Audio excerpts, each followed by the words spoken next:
Assalamu alaikum, my dear students. How are you, everyone?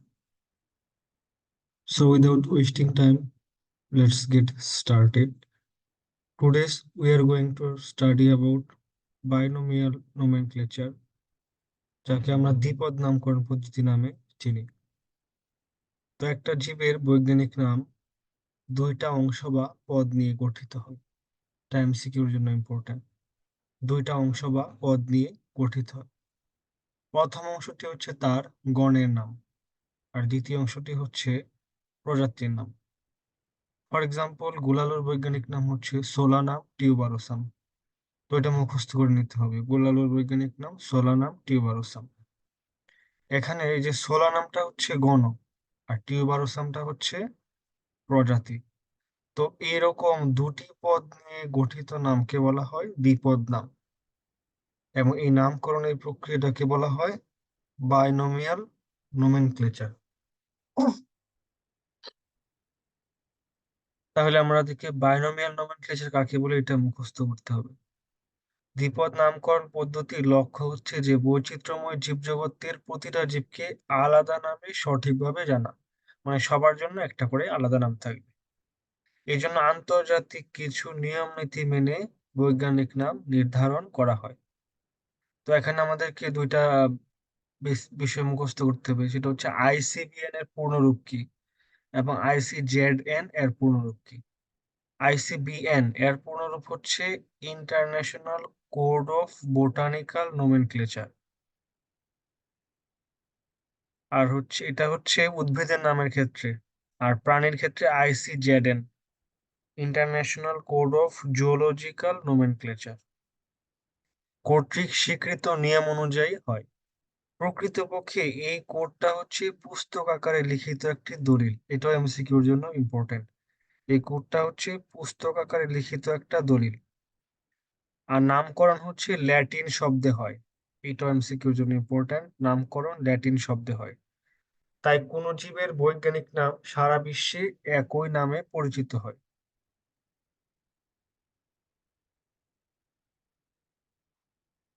1753 সালে, এই সালটা মুখস্থ করতে হবে, সুইডিশ বিজ্ঞানী ক্যারোলাস লিনিয়াস একটা বই লিখেন। বইটার নাম হচ্ছে স্পেসিস প্ল্যান্টারাম। বইয়ের নামটা মুখস্থ করতে হবে, এমসিকিউতে আসতে পারে।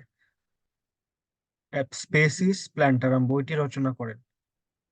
এই বইটি হচ্ছে উদ্ভিদ বিজ্ঞানের এক গুরুত্বপূর্ণ অধ্যায়ের সূচনা করেন, কারণ এর মাধ্যমে তিনি দ্বিপদ নামকরণ পদ্ধতির প্রবর্তন করেন, গণ ও প্রজাতির সংজ্ঞা দেন। তিনি এই গ্রন্থে প্রথম জীবের শ্রেণী, বর্গ, গণ, প্রজাতি এই ধাপগুলোকে ব্যবহার করেন। সো এই পদ্ধতিটা হচ্ছে একটা খুব সুন্দর একটা উদ্ভাবন। এর কিছু নিয়ম আছে। এই নিয়ম অনুযায়ী প্রতিটা জীবের নামকরণ ল্যাটিন ভাষায় অথবা ল্যাটিন ভাষার মতো করে উপস্থাপন করতে হবে।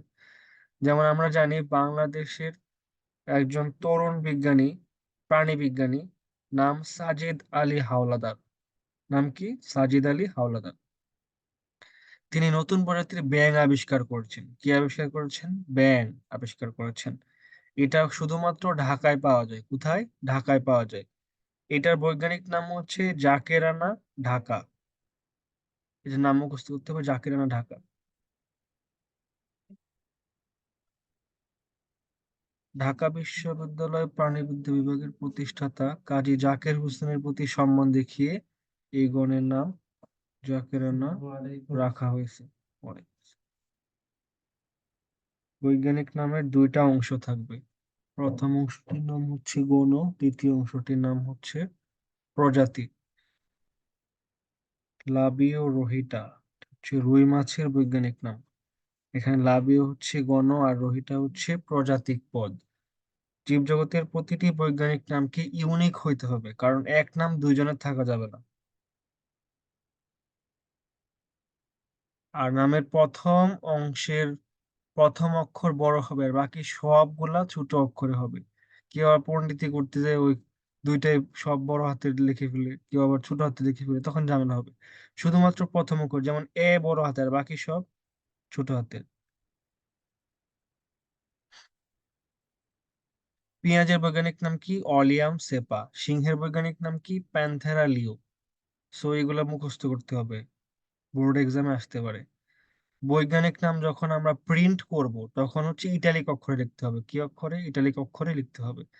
ধানের বৈজ্ঞানিক নাম হচ্ছে ওরাইজা সেটিভা। কাতলা মাছের বৈজ্ঞানিক নাম হচ্ছে কাতলা কাতলা।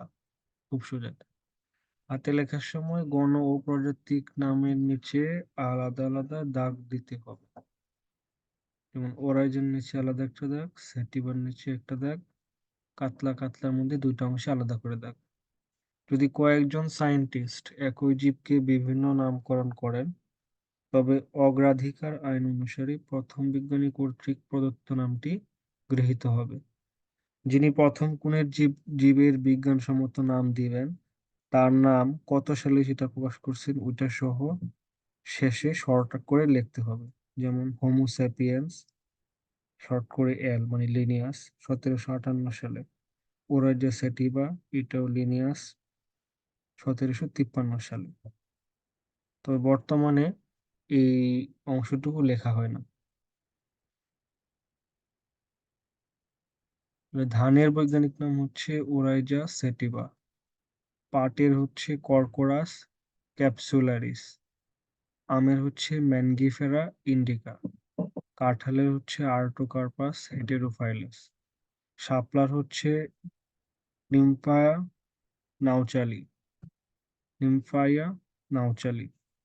জবার হচ্ছে হিবিস্কাস রোজা সাইনেনসিস। কলেরার জীবাণু হচ্ছে ভিব্রিও কলেরি। ম্যালেরিয়ার জীবাণু হচ্ছে প্লাজমোডিয়াম ভাইভেক্স। আরশোলার হচ্ছে পেরিপ্ল্যানেটা আমেরিকানা। মৌমাছির অ্যাপিস ইন্ডিকা। ইলিশের ট্যানুয়ালোসা ইলিশা। কোনো ব্যাঙের ডাট্রাফাইনাস মেলানোস্টিকটাস। আরেকটা আছে হচ্ছে বফো মেলানোস্টিকটাস। দোয়েলের হচ্ছে কপসিকাস সাউলারিস। রয়্যাল বেঙ্গল টাইগারের প্যান্থেরা টাইগ্রিস। আর মানুষের ক্ষেত্রে হচ্ছে হোমো স্যাপিয়েন্স। তাহলে এই পেজে যতগুলো আছে সবগুলা নাম বানান সহ উচ্চারণ সহ ভালোভাবে মুখস্থ করতে হবে। বোর্ড এক্সামে এমসিকিউতে এবং 1 মার্কের কোশ্চেন হিসেবে আসে।